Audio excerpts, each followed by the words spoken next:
जब गणतंत्र दिवस पर किसानों के ट्रैक्टर रिंग रोड पर निकलेंगे तो राष्ट्र के उत्सव को फीका ही करेंगे। लेकिन जिस कानून पर घमासान मचा हुआ है उसके दो पहलू हैं और हमें यह फिक्र लगातार उठाते रहे हैं। यह तो आपको पता ही होगा कि सुप्रीम कोर्ट ने केंद्र के कानूनों पर रोक लगा दी है, लेकिन अब उसी सुप्रीम कोर्ट में एक याचिका दायर की गई है और मांग की गई है कि यह रोक हटाई जाए, क्योंकि जिस कानून के खिलाफ दिल्ली में किसान धरना दे रहे हैं उस कानून से फायदा ही फायदा है। मैदा मिल मालिकों की ओर से दायर की गई इस याचिका पर यह रिपोर्ट देखें।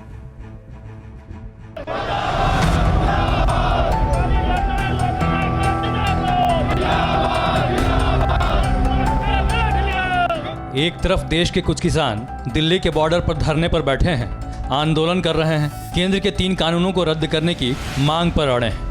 किसान मजदूर एकता जिंदाबाद, किसान मजदूर एकता जिंदाबाद। और अब जबकि केंद्र सरकार अपने कानून पर रोक लगाकर किसानों को मनाने की कोशिश में जुटी है, मैदा मिलों की एक मांग और तर्क को भी देश नजरअंदाज नहीं कर सकता।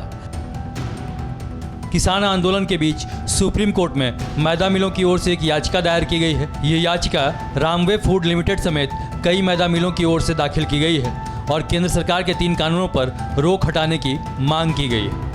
ये जितने भी तीनों एक्ट हैं ये अपने आप में वैलिड हैं और ये जनता के हित में है। जब से ये एक्ट बने हैं बहुत से ऐसे एक्सपेंसेस हैं जो पहले होते थे, जैसे कि मंडी शुल्क है, मंडी में और तरह के पैसा देना पड़ता है। हमें 1 क्विंटल अगर हम गेहूँ लेते हैं तो उसके ऊपर हमें 150 से लेके 160 रुपये ज़्यादा देने पड़ते हैं एक्सपेंसेस के रूप में।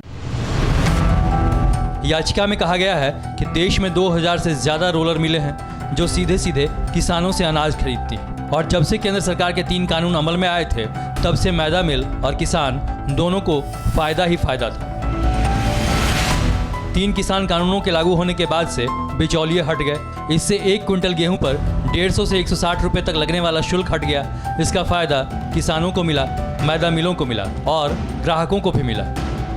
ये किसानों के हित में है और किसानों की आमदनी इससे दुगनी होगी और केवल पंजाब की नहीं, पूरे ऑल ओवर इंडिया जहां भी किसान हैं सबकी।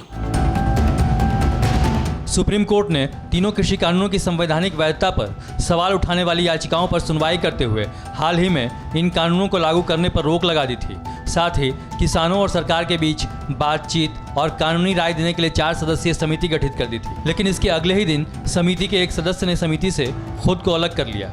अब सरकार भी किसानों को ये प्रस्ताव दे चुकी है कि वो तीनों कानूनों को 1.5 साल तक स्थगित रखकर एक समिति का गठन कर बातचीत करने को तैयार है। सरकार 1-1.5 साल तक भी कानून के क्रियान्वयन को स्थगित करने के लिए सहमत है। जाहिर है किसान और खेती से जुड़े लोगों का अब एक ऐसा वर्ग भी सामने आ रहा है जो सरकार के कृषि कानूनों पर रोक के खिलाफ है। मैदा मिल मालिकों की ओर से कानून पर रोक हटाने की मांग की गई है, लेकिन जब फिक्र अन्नदाता की हो तो हमने किसानों से भी पूछा कि क्या वाकई कानून पर रोक उन्हें भी नामंजूर है। मोदी सरकार ने जो बिल जो पास किया है वो मतलब यह कि होना चाहिए, क्योंकि हम अपनी फसल में जो भी उत्पन्न होता है उसे हम कहीं भी ले जाके बेच सकते हैं, उसमें हमें फ़ायदा मिलेगा। ये हमारे हित में है, बिल है, लागू होना चाहिए। ये किसान बिल को लेके जो संभावनाएं सरकार ने जो बताई हैं कि आपकी आय 2 गुनी होगी, आप कहीं पर भी पूरे देश के अंदर अपनी फसल को बेच सकते हैं, तो ये अपॉर्चुनिटी है। अगर फसल के दाम कोई हमें ज़्यादा देगा तो हम ज़्यादा वाले को देंगे। अब अदालत में दोनों ही पक्ष मौजूद हैं। एक पक्ष जिसे कानून रद्द करने से कम कुछ भी मंजूर नहीं और दूसरा पक्ष जो कानून की वापसी चाहता है। परवाह देश की, सोमवार से शुक्रवार रात 10 बजे TV9 भारतवर्ष पर।